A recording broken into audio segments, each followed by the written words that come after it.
नमो नमः। श्रीमद् वाल्मीकि रामायणम् अयोध्याकाण्डम् अष्टमः सर्गः। कैकेयी का कोपभवन प्रवेश। एवमुक्ता तु कैकेयी क्रोधेन ज्वलितानना दीर्घमुष्णं विनिश्यस्य मंथराम् इदमब्रवीत्। जब मंथरा ने केकई को इस प्रकार की पट्टी पढ़ाई तब क्रोध के मारे केकई का मुख लाल हो गया। वह दीर्घ एवं गर्म श्वास लेकर बोली, अद्य राममितः क्षिप्रम् वनं प्रस्थापयाम्यहम् यावराज्ये च भरतम् क्षिप्रमेवाभिषेचये। मैं आज ही राम को वन में भेजती हूँ और शीघ्र ही भरत को युवराज पद पर अभिषिक्त कराती हूँ। इदं त्विदानीं सम्पश्य केनोपायेन मंथरे भरतः प्राप्नुयाद्राज्यं न तु रामः कथंचन। हे मंथरे, इस समय कोई ऐसा उपाय सोच जिससे भरत को ही राज्य मिले, राम को किसी भी प्रकार राज्य न मिले। एवमुक्ता तु सा देव्या मंथरा पापदर्शिनी रामार्थम उपहिंसन्ति कैकेयीम् इदमब्रवीत्। केकई के ऐसा कहने पर पापिन मंथरा श्री राम का सर्वनाश करने के लिए केकई से बोली, पुरा देवसुरे युद्धे सह राजर्षिभिः पतिः अगच्छत्वाम् उपादाय देवराजस्य साह्यकृत। एक बार जब तुम्हारे पति देवासुर संग्राम में सब राजर्षियों सहित इंद्र की सहायता करने गए थे, तब तुझे भी अपने साथ ले गए थे। तत्र करुण महद्युद्धम राजा दशरथस्तदा असुरश्च महाबाहु शत्रैश्च सकलीकृत। वहां पर महाराज दशरथ ने उन असुरों के साथ घोर युद्ध किया। राक्षसों ने भी महाराज के सारे शरीर को छलनी कर डाला। अपवाह्य त्वया देवी संग्रामान्नष्ट चेतसा तत्रापि विक्षतः शस्त्रये पतिस्ते रक्षितस्त्वया। जब महाराज मूर्छित हो गए तब तो उन्हें रण क्षेत्र से बाहर ले गई। जब वहां भी उन पर प्रहार होने लगे तब तुमने बड़े यत्न से उनकी रक्षा की।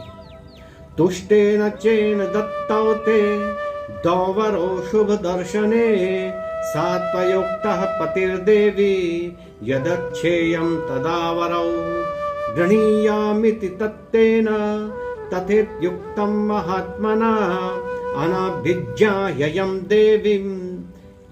देवी त्वयैव कथिता पुरा।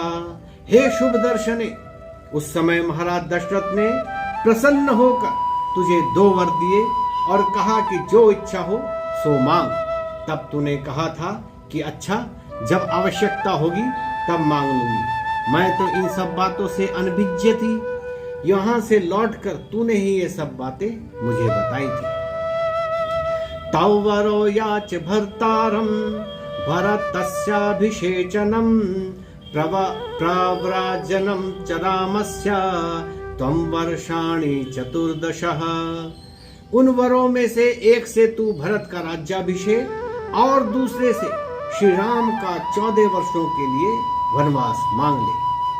14 हि वर्षाणि रामे प्रव्राजिते वनं प्रजाभावगत स्नेहः स्थिरः पुत्रो भविष्यति। इन 14 वर्षों में जब तक राम वन में रहेंगे तब तक सब प्रजाजनों का तेरे पुत्र के प्रति अनुराग बढ़ जाने से इसका राज्य अटल हो जाएगा।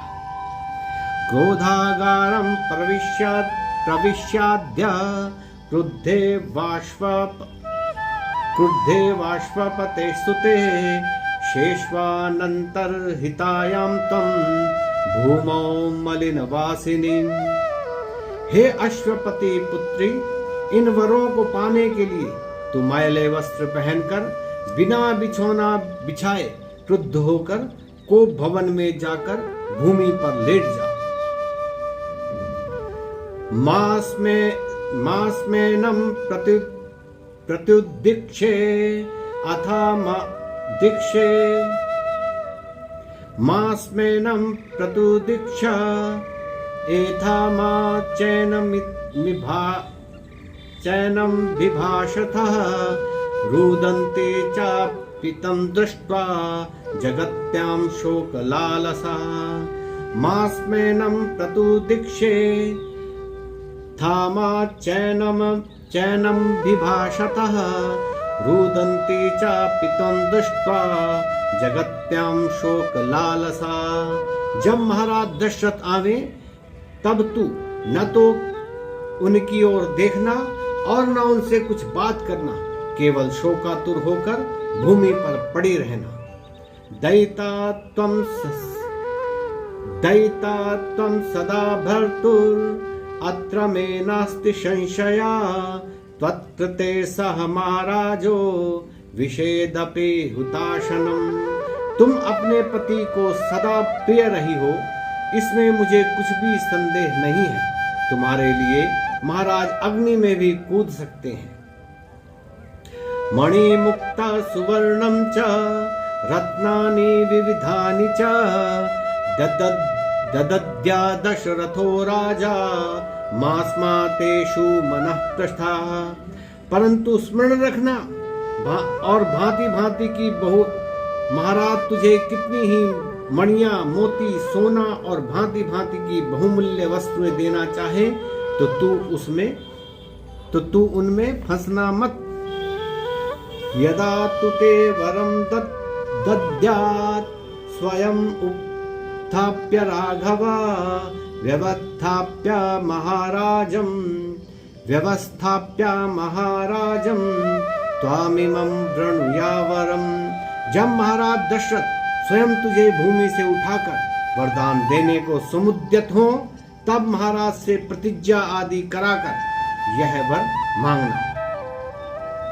रामं प्रव्रजरायण्ये तव नववर्षाणि पञ्च च भरतः प्रीयतां राजा पृथिव्यां पार्थिवर वर्षभः।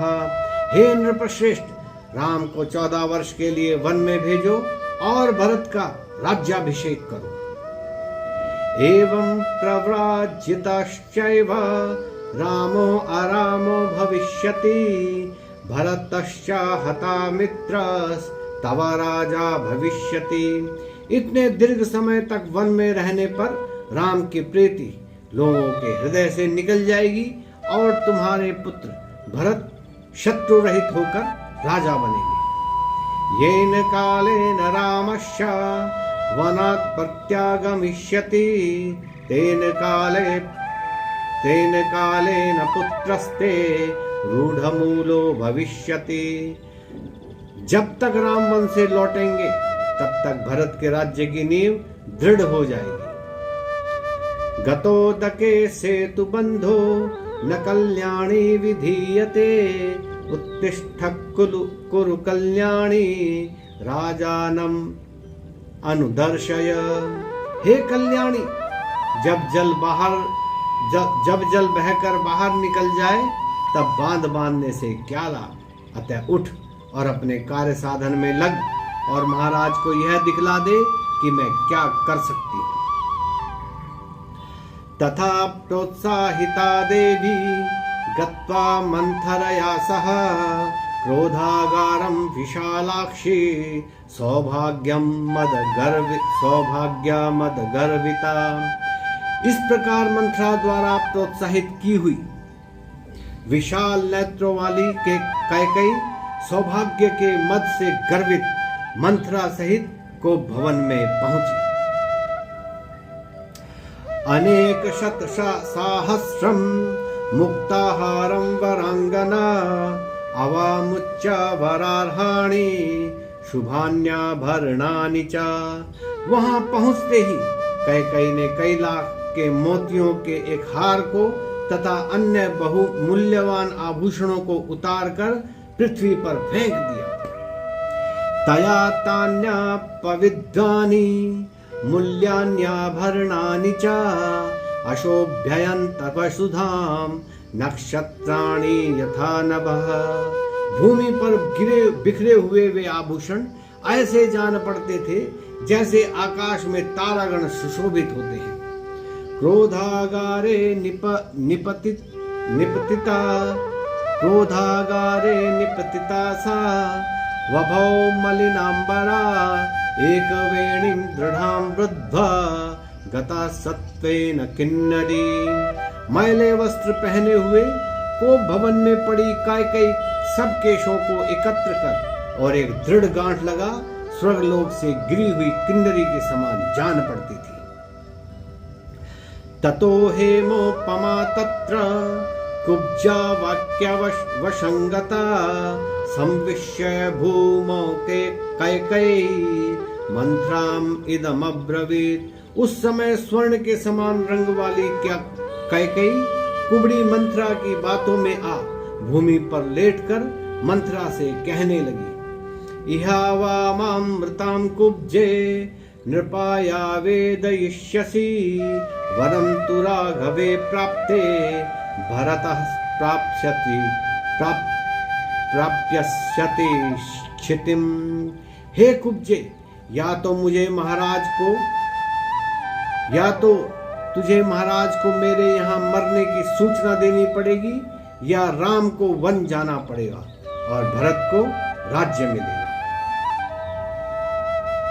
न सुवर्णे न मेर्यर्थे न सुवर्णे न मेर्यर्थो न रत्ने न भोजने एष मे जीवितस्यान्तो रामो यद्यभिषिच्यते।